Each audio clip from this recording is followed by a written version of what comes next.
Bismillahirrahmanirrahim. Assalamualaikum warahmatullahi wabarakatuh.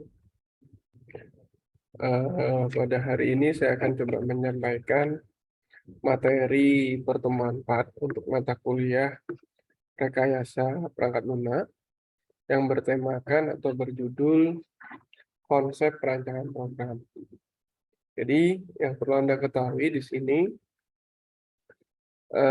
ketika kita membuat sebuah program, ada tahapan yang harus kita lalui, yaitu perancangan atau desain.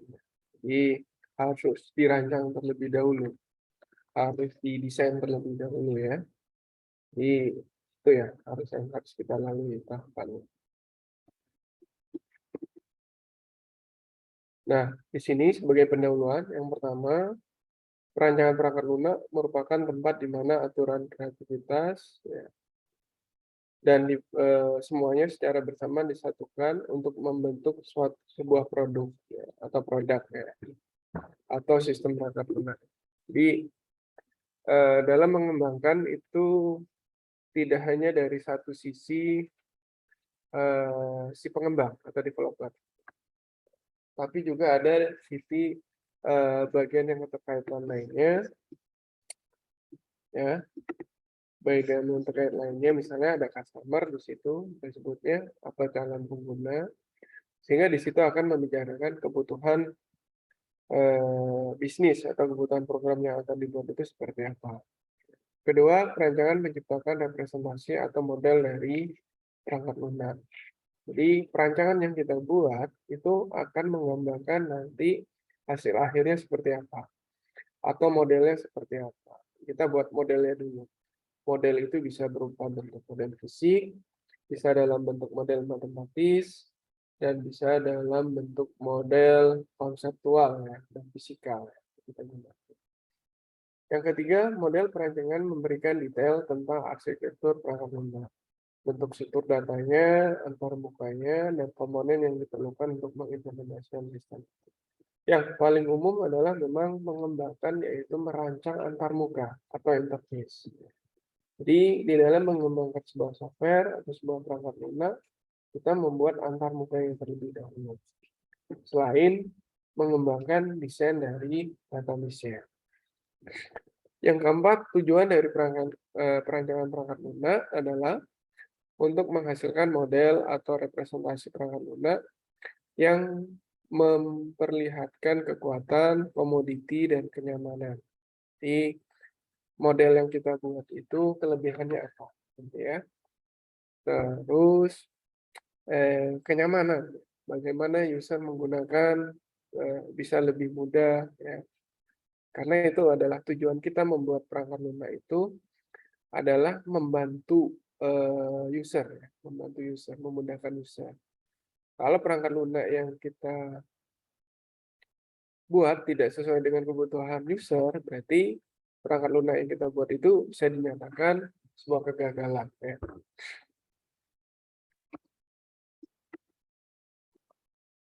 Yang pertama adalah model perancangan itu dimulai perancangan data atau kelas. Ya.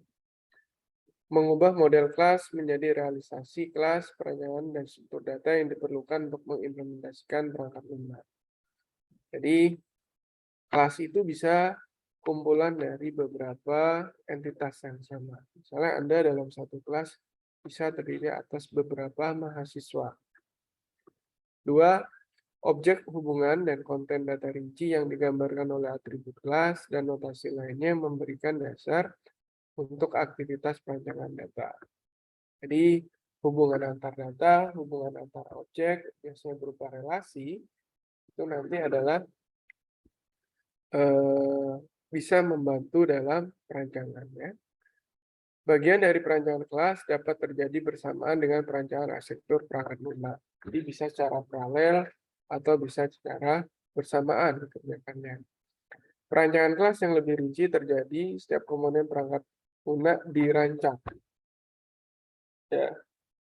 Jadi ya desain database-nya yang dirancang, antar mukanya pada masing-masing halaman atau antar muka itu dirancang atau didesain terlebih dahulu.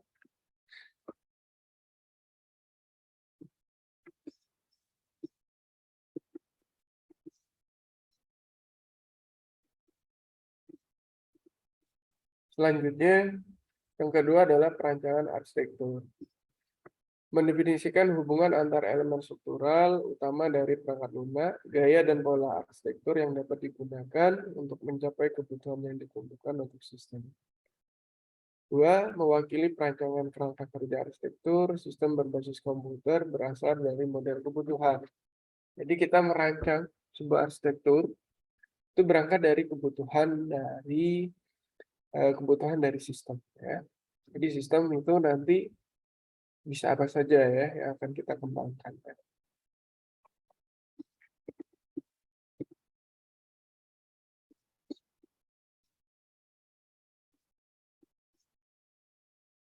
Oke, yang ketiga adalah perancangan antarmuka atau yang biasa kenal nanti interface. Ya.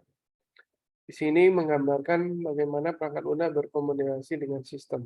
Jadi user atau pengguna atau aktor berinteraksi dengan sistem itu menggunakan yang namanya antarmuka atau interface. Ya. Antarmuka menyiratkan aliran informasi, misalnya data atau kontrol dan jenis perilaku tertentu. Di dalam antarmuka itu ada kegiatan-kegiatan yang dilakukan oleh si pengguna, mengisi, menekan tombol button, ya, misalnya. Itu adalah perilaku tertentu yang dilakukan oleh si pengguna. Rancangan antarmuka pada tingkat komponen mengubah elemen struktural dari arsitektur perangkat lunak menjadi deskripsi prosedural. Ya.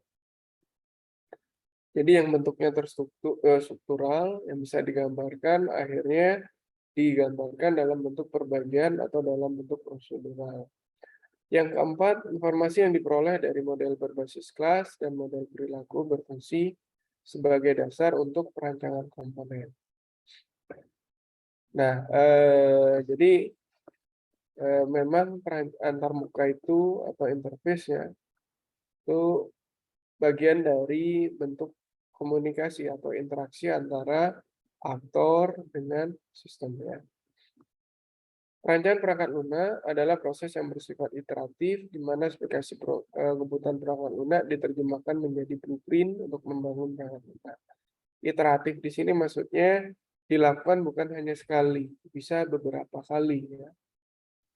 Coba direvisi, diperbaiki terus seperti itu. Jadi iteratif. Ya. Blueprint menggambarkan pandangan holistik perangkat lunak. Jadi biasanya gambaran model yang digambarkan dalam bentuk rencana-rencana di blueprint itu menggambarkan pandangan yang secara menyeluruh atau secara holistik. Perancangan diwakili pada tingkat abstraksi yang tinggi, pada tingkat yang dapat langsung ditelusuri, ke tujuan sistem dan data yang lebih rinci, fungsional dan kebutuhan perilaku. Saat interaksi perancangan perangkat lunak berlangsung, penghalusan lebih lanjut akan menggerakkan abstraksi yang lebih rendah. Jadi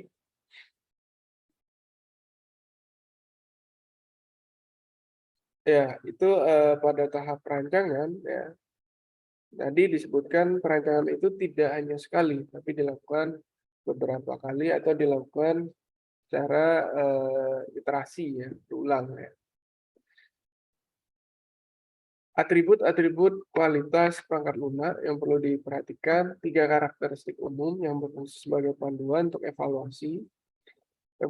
Evaluasi ini adalah menguji ya, atau ya, menguji lah gitu ya, menguji rancangan yang sudah kita buat. Yang pertama adalah perancangan perangkat lunak harus menerapkan semua spesifikasi kebutuhan yang secara eksplisit ada dalam model kebutuhan dan mengakomodasi semua spesifikasi kebutuhan implisit yang diinginkan oleh stakeholder. Jadi ada kebutuhan yang memang secara eksplisit dinyatakan, diminta. Ya, misalnya nanti bisa input data apa, bisa melakukan transaksi, bisa membuat laporan, itu secara eksplisit. Secara implisit biasanya memang yang tidak tersirat atau yang tidak tersebut. Ya. Tapi itu diakomodasikan atau dibuatkan. Ya. Yang kedua adalah perancangan perangkat lunak harus menghasilkan produk kerja yang mudah dibaca dan dimengerti bagi mereka yang membuat kode-kode program dan yang akan melakukan pengujian untuk kemudian mendukung perangkat lunak. Ya, jadi perancangan-perancangan itu dibuat mudah dimengerti karena nanti itu adalah media yang akan digunakan untuk berkomunikasi, misalnya dengan programmer, kalau misalnya kita merancang alur program pakai flowchart atau pakai pseudocode. Kenapa? Pseudocode lah itulah yang nanti akan yang diterjemahkan ke programmer oleh si programmer. Ya.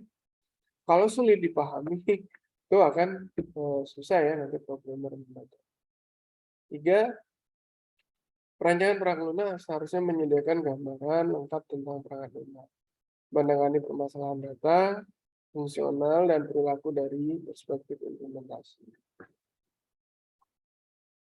Jadi harapannya memang nanti ketika kita merancang perangkat lunak, itu bisa menggambarkan lengkap tentang perangkat lunak yang mau dibuat itu seperti apa. Ya. Gambaran lengkapnya paling tidak ya.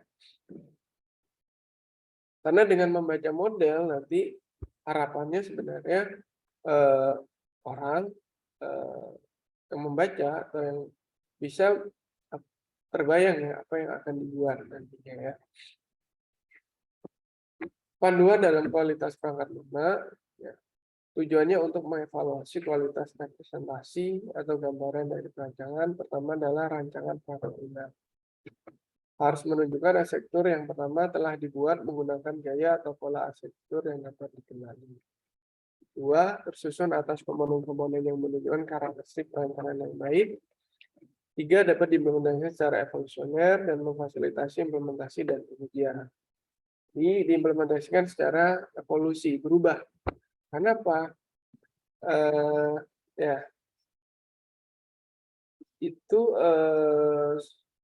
perangkat lunak itu tidak bersifat statis, suatu saat nanti bisa aja mengalami perubahan. Atau misalnya awalnya sistem perangkat lunak itu mengcover ketika seseorang melakukan penjual beli secara tunai. Tapi suatu saat dituntut untuk bagaimana jika pembayarannya itu melalui kartu kredit atau cicilan. Nah itu perkembangan-perkembangan yang seperti itu. Ya. Terjadi evolusi ya, perubahan-perubahan. Tapi harus tetap bisa diimplementasikan ya. 2. Rancangan perangkat lunak harus bersifat modular atau bersamaan. Ya.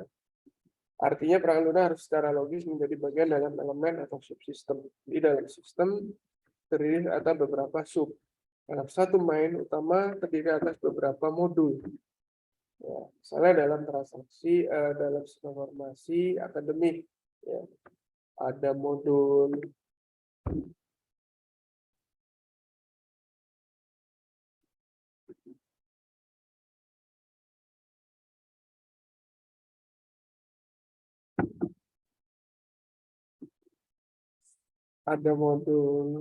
laporan, ada modul nilai, misalnya ya, ada modul yang terkait dengan pengolahan data siswa, ya, atau data mahasiswa ya kalau di akademik ya, kalau di kampus.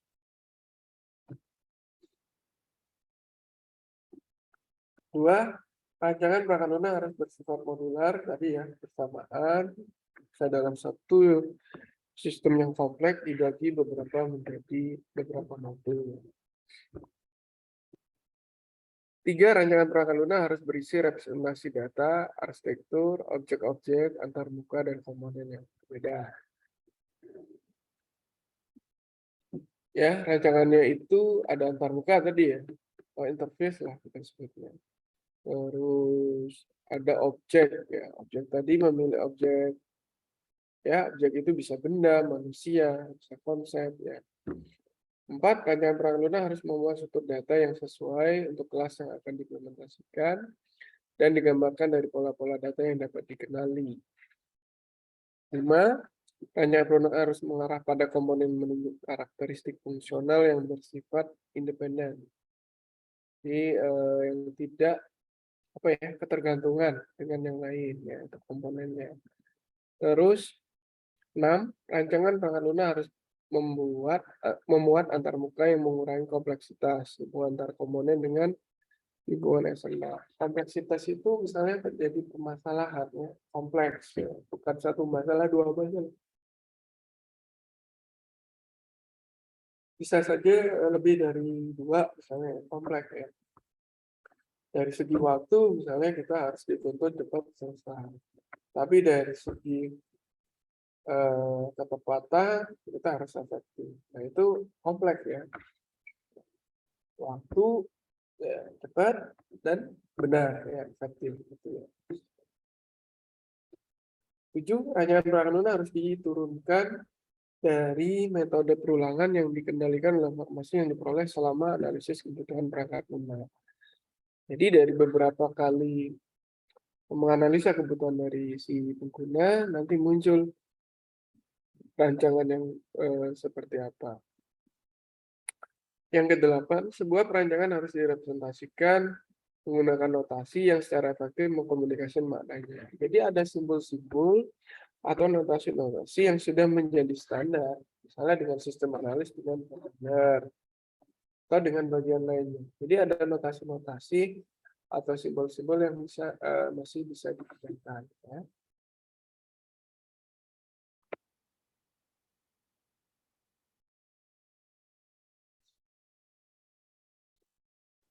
Yang pertama atribut dari kualitas dari perangkat lunak yang pertama adalah fungsionalitas. Dinilai dengan mengevaluasi 9 fitur, adalah atribut ya, kemampuan program, fungsi umum yang disampaikan, dan keamanan sistem secara keseluruhan itu sudah baik. 2, penggunaan. Dinilai dengan mempertimbangkan faktor manusia, estetika, konsistensi, dan dokumentasi.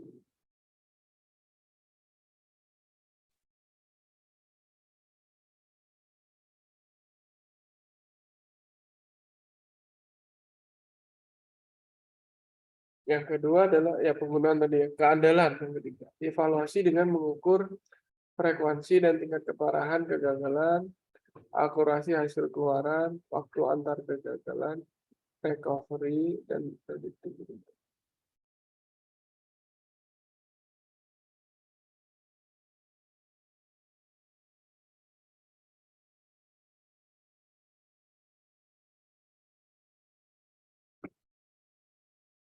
Nah, di keandalan di sini mengukur frekuensi dan tingkat keparahan kegagalan, waktu antar kegagalan, recovery ya. Recovery itu perbaikan pada sistem kita, coba diperbaiki ulang. Kekurangannya apa, misalnya di apa nih namanya? Recovery. Dan kredibilitas program. Yang keempat adalah atribut kinerja. Diukur menggunakan kecepatan pemrosesan, waktu tanggap, konsumsi sumber daya, output, dan efisiensi.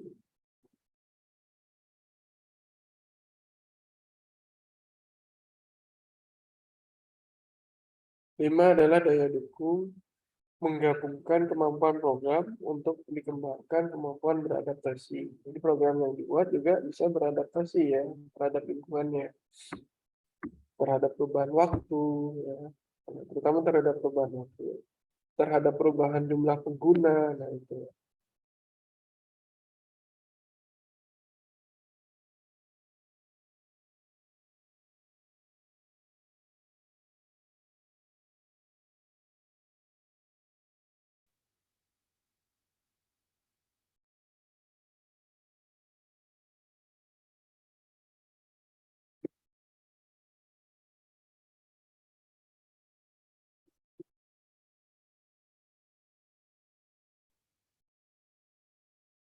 Yang ketiga adalah konsep-konsep perancangan.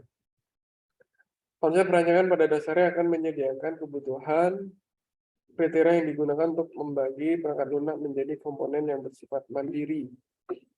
Rincian fungsi atau struktur data yang dapat dipisahkan dari representasi konseptual. Yang ketiga, kriteria yang digunakan untuk mendefinisikan kualitas teknis perancangan perangkat lunak. Jadi ada beberapa kriteria yang digunakan untuk apa ya?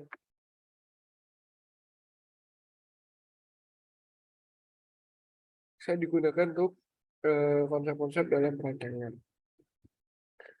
Yang pertama adalah abstraksi. Pada tingkat abstraksi tertinggi, penyelesaian masalah dinyatakan dalam istilah luas menggunakan bahasa pada lingkungan permasalahan. Pada tingkat abstraksi lebih rendah, deskripsi yang lebih rinci dan penyelesaian masalah harus diberikan. Terminologi berorientasi masalah digabungkan dengan terminologi berorientasi implementasi. Pada tingkat abstraksi yang paling rendah, penyelesaian masalah dapat langsung diimplementasikan menggunakan masa pemrograman yang dipilih.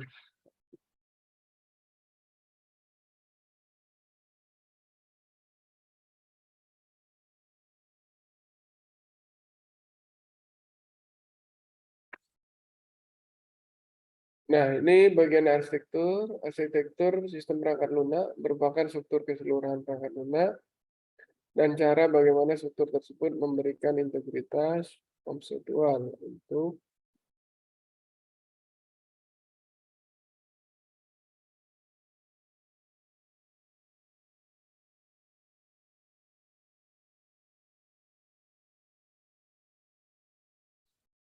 Oke, ini untuk arsitektur, terus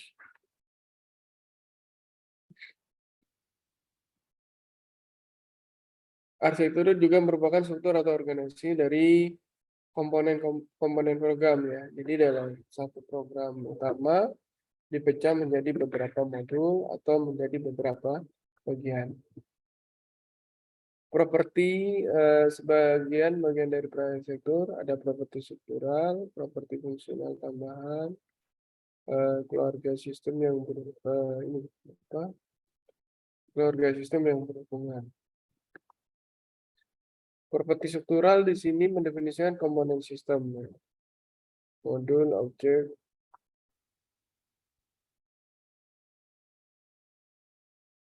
Yang pertama adalah struktural. Yang kedua adalah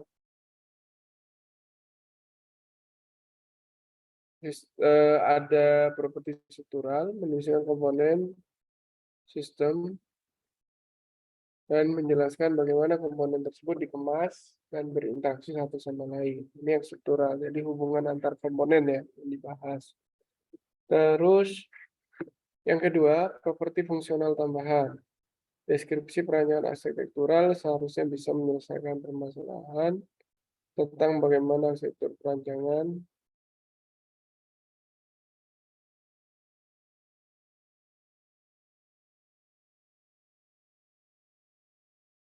yang ketiga adalah perancangan keluarga sistem.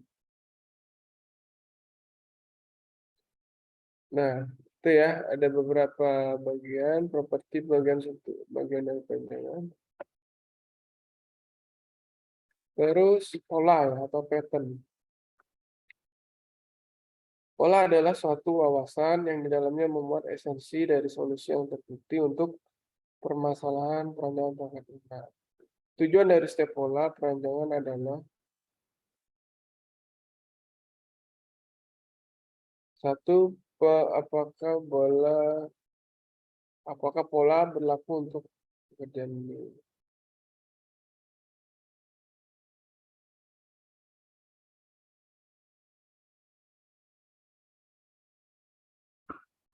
Nah, di sini tujuan dari setiap pola, ya, pola perancangan adalah untuk memberikan deskripsi yang memungkinkan perancang untuk menentukan.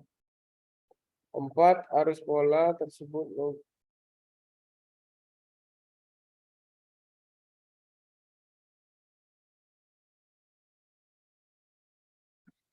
terus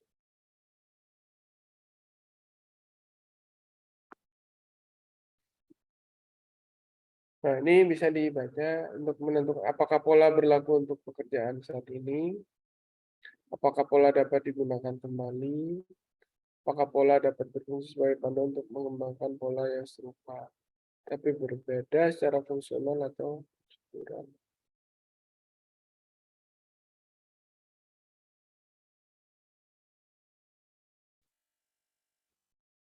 Terus pemisahan perhatian ya. Pemisahan adalah konsep perancangan yang menunjukkan bahwa eh, masalah yang kompleks dapat diselesaikan jika permasalahan itu dibagi menjadi bagian atau dekomposisi ya yang bermasalah. Nah, decomposition. Terus pemisahan perhatian dapat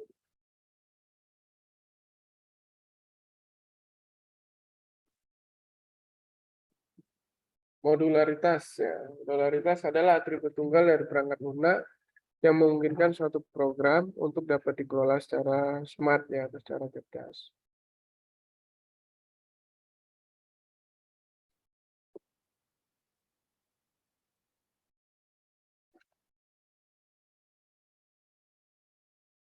Nah, lebih banyak modul berarti ukuran modul semakin lebih kecil. Jadi kan program utama dipecah menjadi beberapa modul.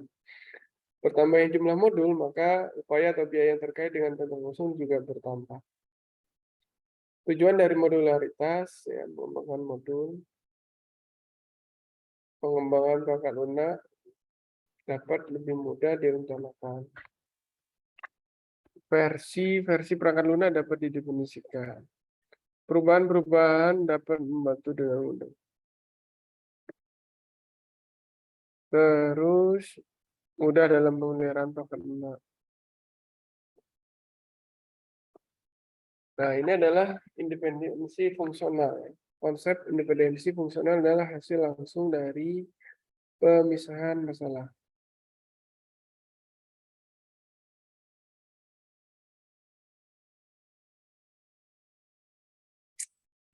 Terus ada independensi, ada modul independen, dan modul independen.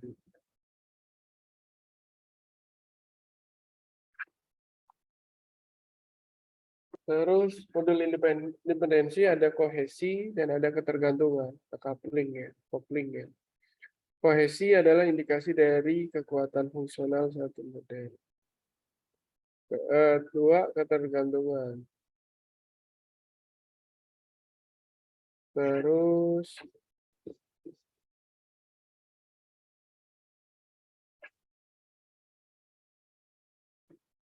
oke, itu terus penyembunyian informasi ya. Ada bentuk-bentuk informasi yang bersifat privasi itu disarankan untuk di hidden ya kalau di sini atau disembunyikan.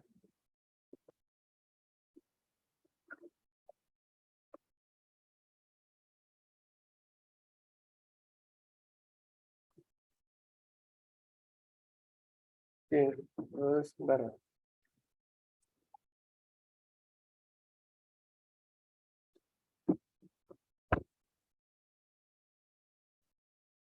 Terus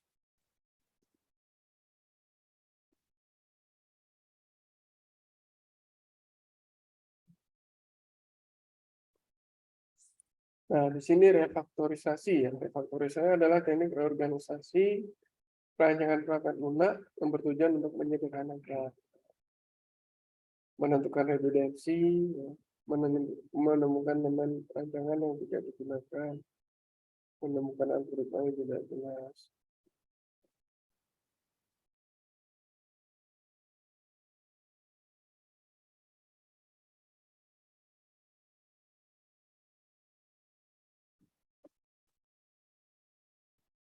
Nah, ini adalah contoh rancangan ya yang kita sebut dengan konseptual data. Pengedefinisian data yang menyebabkan redundansi data pada tabel transaksi ya.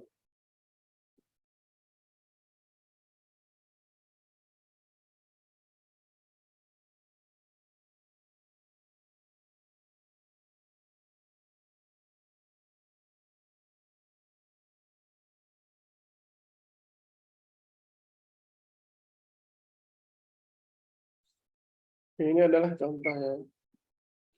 Nah, ini biasanya dalam bentuk kelas nih ya. Ada kelas barang, ada kelas transaksi ya. Pada kelas barang atributnya ada kode, nama, harga, satuan. Sedangkan pada transaksi atributnya adalah nama transaksi, tanggal transaksi sampai dengan status bayar.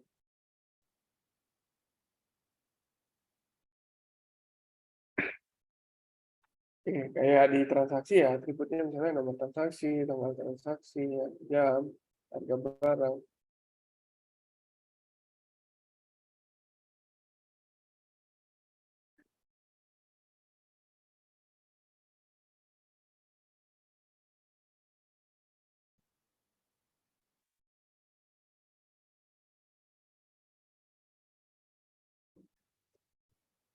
Nah, contoh lainnya itu untuk konseptual data model dan perancangan, ada entitas customer, relasinya adalah melakukan entitasnya pembayaran. Customer melakukan pembayaran. Customer melakukan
Oke, itu mungkin materi yang bisa saya sampaikan.